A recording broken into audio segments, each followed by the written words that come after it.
Coach, on a more personal touching question, Coach. Of course, you are a public servant, long-time sports patron. Ano po ba yung driving force para sa isang Delta Pineda para pagsabayin yung public service and at the same time, yung pagserbisyo po sa mga basketball fanatics sa bansa pagiging coach ng Converge?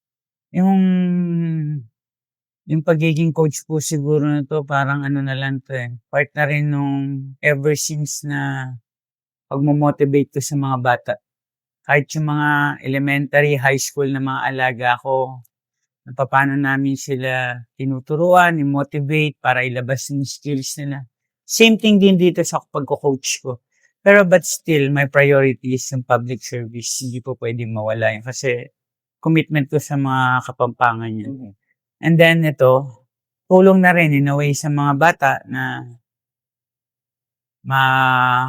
as their head coach, ma-motivate ko na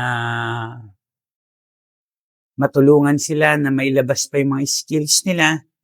Yun naman po yung sa akin yun. Parang libangan po ba? Passion ko na po talaga siguro yung basketball. Kaya I think hindi naman ho problema. Make sure na matapos ko muna po yung trabaho ko as vice governor.